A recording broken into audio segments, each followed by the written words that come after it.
وَلَقَدْ يَسَّرْنَا الْقُرْآنَ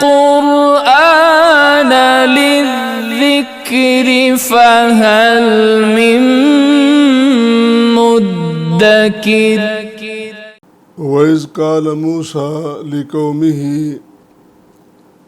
يَا قَوْمِ اذْكُرُوا نِعْمَتَ اللَّهِ عَلَيْكُمْ إِذْ جَعَلَ فِيكُمْ أَنْبِيَاءَ وَجَعَلَكُمْ مُلُوكًا وَآتَاكُمْ مَا لَمْ يُؤْتِ أَحَدًا مِنَ الْعَالَمِينَ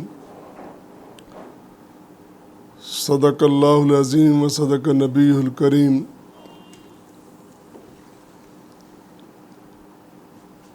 الحمدللہ اللہ تعالیٰ کی خاص مہربانی اور عنایت سے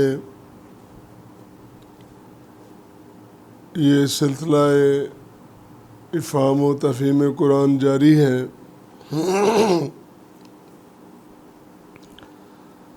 آج ہمارے سامنے سورہ مائدہ کی آیات مبارکہ 20 سے 26 ہیں،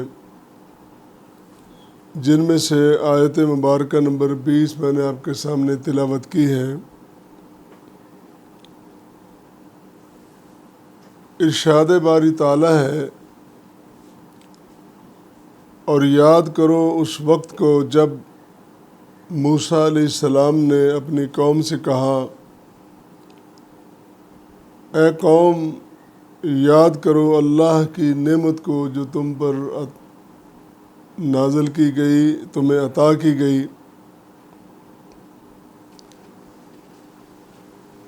جب اس نے بنا دیا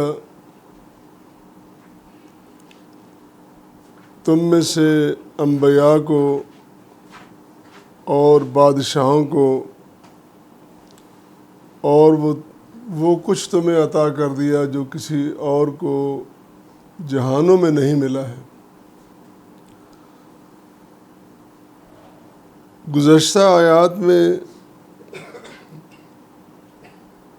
یہود و نصارہ کی جاہلیت اور بالخصوص ان کا نبیوں کو اللہ کا بیٹا بنانا،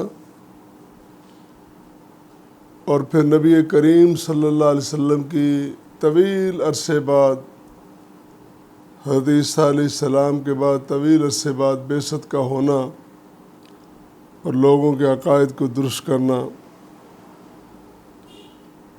اس کے ساتھ ہی یہ بیان اللہ نے فرما دیا بنی اسرائیل سے، اہل کتاب سے مخاطب ہو کے، کہ تم اس وقت کو یاد کرو یا اس بات کو جو موسیٰ علیہ السلام نے تمہیں یاد کروائی تھی۔ قرآن کریم کا جو اسلوب ہے کہ جب لفظ اذ آتا ہے نا، اذ قالا، اذ یقولو، اذ کانا،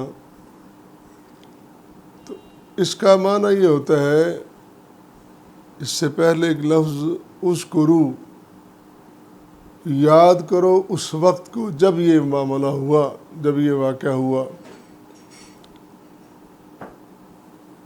تو یہاں اہل کتاب کو گزشتہ نعمتیں یاد دلائی جا رہی ہیں تاکہ ان میں ایک شرم پیدا ہو، حیا پیدا ہو،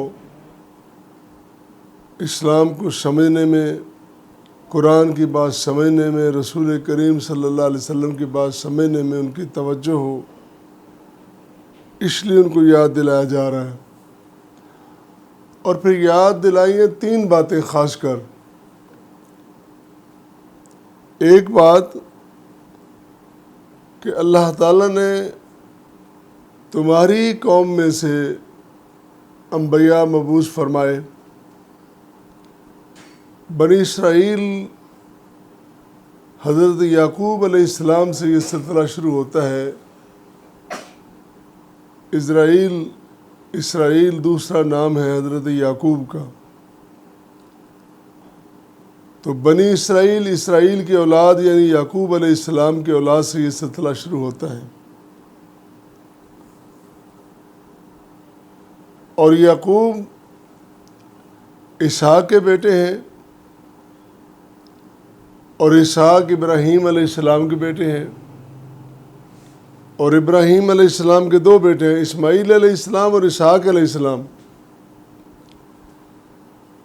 اب اسحاق علیہ السلام کی آل سے، آپ کے خاندان سے، نسل سے تمام انبیاء جتنے بھی آئے حضرت عیسیٰ علیہ السلام تک،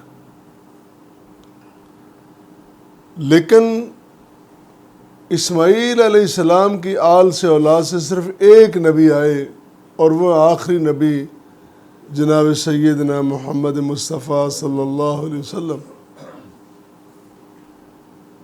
تو یہی بات ان کو یاد دلائی جا رہی ہے کہ تمہارا خاندان کتنا معزز خاندان ہے کہ اللہ تعالیٰ نے اس خاندان سے نبی بنائے ہیں۔ اور پھر جتنے بادشاہوں کا تقرر ہوا، بادشاہی ملی، خاص کر سلیمان علیہ السلام اور داؤد علیہ السلام، ان کی جو دنیا بھر کی بادشاہی ہے وہ بھی اسی خاندان سے آئے ہیں۔ اور ساتھ یہ بھی فرمایا کہ تمہیں وہ نعمتیں عطا کی ہیں جو دنیا میں کسی اور کو نہیں ملی۔ مثلاً موسیٰ علیہ السلام کا جب فرعون کے ساتھ ٹاکرا ہوتا ہے، اس ٹاکرے میں موسیٰ علیہ السلام کی کامیابی، فرعون کا دریا میں غرق ہونا، اس قوم کا اس دریا کو پار کر جانا، پھر آگے ان کے لیے 12 چشمے پھوٹنے، بادلوں کا سایہ، من و سلوہ اترنا، یہ کتنی نعمتیں ہیں جو کسی اور کو نہیں ملی ہیں۔ اس جیسی جتنی بھی نعمتیں اللہ نے ان کو عطا کی، ان کو بتایا جا رہا ہے کہ تمہیں اتنی نعمتیں رب کی طرف سے ملی ہیں،